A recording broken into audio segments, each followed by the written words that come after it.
The River of Empty Tummies. Bram and Zale were two very hungry dogs who spent their days searching for treasures. Usually, they found nothing but dry sticks and old leaves.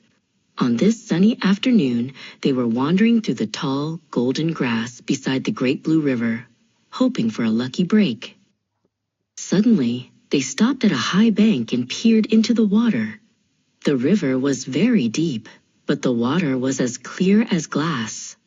At the very bottom, they saw several thick, juicy-looking hides. "Look at those," Zale barked happily. "A feast fit for a king." Bram was the first to try and reach them. He stood on his tiptoes and stretched his front paw as far down as he could. He splashed and reached, but the water was far too deep. No matter how much he strained, his paws couldn't get anywhere near the delicious hides at the bottom.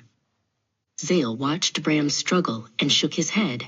"Wait, Bram, I have a brilliant idea," he said, puffing out his chest. "There is too much water in the way. If we simply drink all the water in the river, it will disappear. Then we can just walk down and pick up the hides." It sounded like a perfect plan to the hungry dogs. They both knelt at the water's edge and began to lap up the cool river water as fast as they could. Slurp, slurp, slurp. They were determined to reach their prize, and they didn't want to waste a single second. After a long while, Zale had to stop. His belly was starting to feel very heavy and round, like a giant water balloon.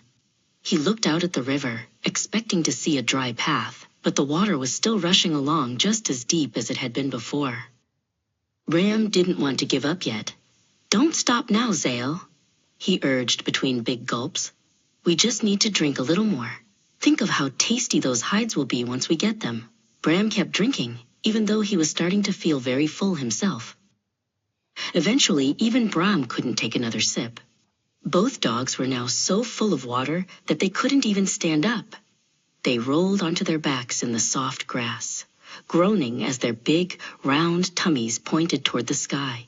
The hides were still deep underwater. A tall, wise heron named Arvid landed on a nearby rock and watched them. "Why are you trying to drink the whole river?" Arvid asked Zale.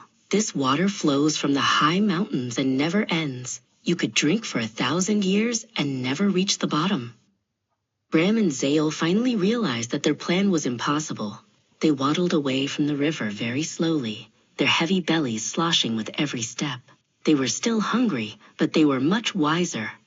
They learned that some tasks are just too big for even the thirstiest dogs.